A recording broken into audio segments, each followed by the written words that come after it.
अस्सलाम वालेकुम, welcome to my channel. उम्मीद करती हूँ आप सब लोग खैरियत से होंगे और शुक्र अल्हम्दुलिल्लाह हम लोग भी खैरियत से हैं। आज हम आए थे स्पेन के मेले में।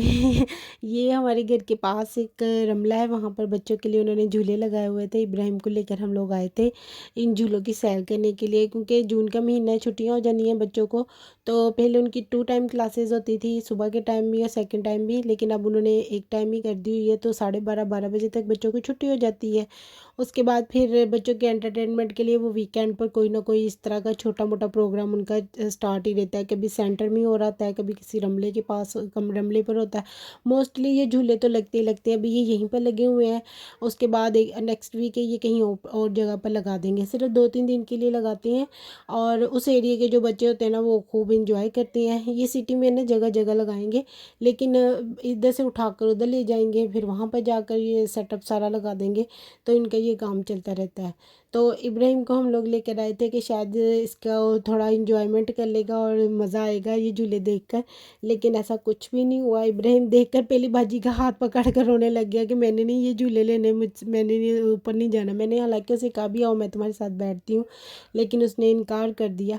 मेरी फ्रेंड है, उसका बेटा छोटा सा था इब्राहिम के जितना, तो वो इसमें बैठता होता था, तो वो खुद नहीं बैठती थी, उसे डर लगता था, तो मैं उसको लेकर इसमें बैठती थी। बड़ा मज़ा आता था तब मुझे। लेकिन मैं इब्राहिम को कह रही थी आज जो मैं तुम्हारे साथ बैठती हूँ, इब्राहिम मान ही नहीं रहा था, इसलिए मैं भी नहीं ले सकी ये झूले।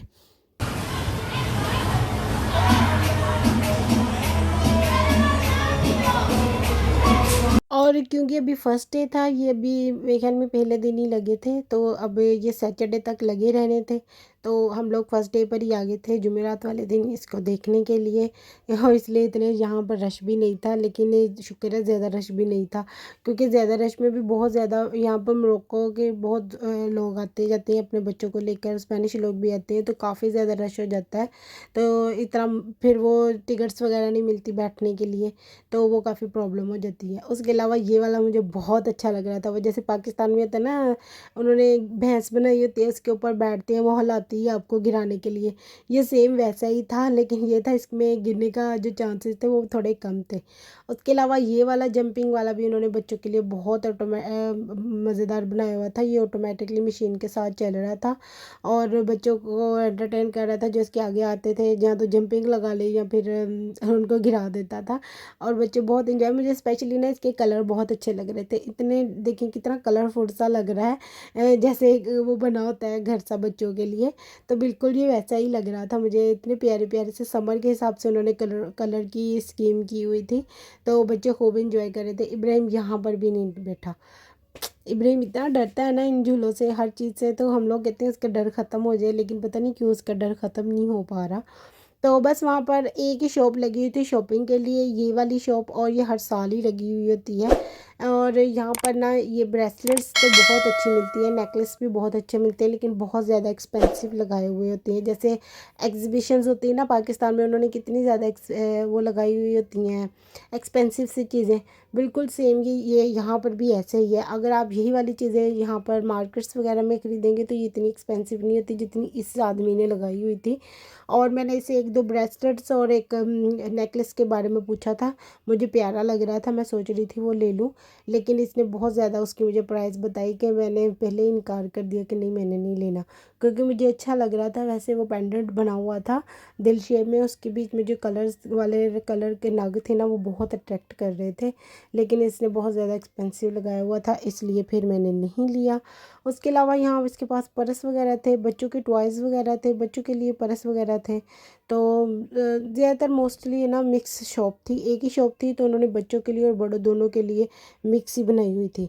बस फिर हमने लिया तो कुछ भी नहीं। उसके बाद हम लोग आगे आगे हमने कहा चलो आगे खाने पीने की चीज़ें हैं, यहाँ पर चुरोस वगैरह लगे होंगे, चलो वो ले लेंगे, या फिर चिप्स वगैरह लगी होती है वो आप ले सकते हैं। बर्गर्स तो हम लोग खा नहीं सकते क्योंकि चिकन यहाँ का हलाल नहीं है, तो इसलिए हम लोग वो नहीं खा सकते। तो आप ज़्यादा से ज़्यादा पोटैटोज़ ले सकते हैं या फिर चुरोस खा सकते हैं या पॉपकॉर्न्स बने हुए मिल रहे होते हैं वो ले सकते हैं। उसके अलावा यहाँ पर लच्छे, हाँ मेरे फेवरेट, ये आदमी बना रहा था लच्छा, मुझे इतना मज़ा आ रहा था ना इसको देख कर, कॉटन कैंडी को, क्योंकि याद हमारे पाकिस्तान में आती होती थी ऐसी मशीनें, बाहर लेकर आता था लकड़ की ना, छोटी सी रेडी बनी होती थी, उसके बीच में ना ये मशीन रखी होती थी और हम लोग घर से एक गिलास भर के चीनी का लेकर जाते थे और वो उसमें डालते थे। वो सिर्फ बनाई के पैसे लेता था, बाकी सारा सामान हमारा होता था। तो वो चीनी डालता था, थोड़ा सा अपने पास से कलर डाल देता था और इतने कलरफुल सा वो लच्छे से निकलते थे बड़े बड़े, और हम अपनी छाबियाँ भर कर घर लेकर आते होते थे, एक गिलास इतना भर कर चीनी का लेकर जाना। इस आदमी ने भी सेम वैसा ही मशीन लगाई हुई थी, तो ये भी वही बना कर दे रखे हुए थे, इन्होंने डब्बे में पैक किए हुए थे। उसके अलावा यहाँ पर फ्रेश कोको मिल रहा था, मतलब कोकोनट मिल रहा था, और बाकी बच्चों के लिए थोड़ी बहुत उन्होंने खिलौने और प्लास्टिक के और खाने पीने की चीज़ें, पॉपकॉर्न वगैरह रखी थी। इस आदमी से मैंने लेने थे चुरोज़, लेकिन जब हम इसकी शॉप पर आए तो इसने भी बहुत महंगाई, लगता है इसको भी पता चल गई है बहुत ज़्यादा हो गई है, इसने भी इतने एक्सपेंसिव कर दिए चुरोज़, और खाने हमने सिर्फ दो दो थे तो इतने महंगे, इसलिए फिर मैंने कहा रहने दो, आप ही कह रही थी ले लो कोई बात नहीं, फिर क्या हुआ, लेकिन मैंने भी इनकार कर दिया, मैंने कहा नहीं रहने दो कोई बात नहीं, इतने महंगे यहाँ से जो लेनी है कहीं और, वो जो माशा वगैरह लगता है यहाँ पर लोकल मार्केट, वहाँ पर इतने सस्ते मिल जाते हैं, वहाँ से किसी दिन जाएंगे तो खा लेंगे। बस उसके बाद ये वाला एंटरटेनमेंट, ये जो बच्चों का ये वाला झूला था ना, ये भी बहुत ज़बरदस्त था। इब्राहिम को मैंने इसमें भी बैठाने की कोशिश की, लेकिन उसने इसमें भी बैठने से इनकार कर दिया। ओवरऑल हम लोगों ने थोड़ा जो इन्जॉय करना था, हमने सोचा था चलो 1 घंटा के तो हम लोग घूम फिर कर इन्जॉय करेंगे, लेकिन इब्राहिम किसी में बैठा ही नहीं है। Thank you for watching my vlog, please like share and subscribe my channel. अल्लाह हाफिज़।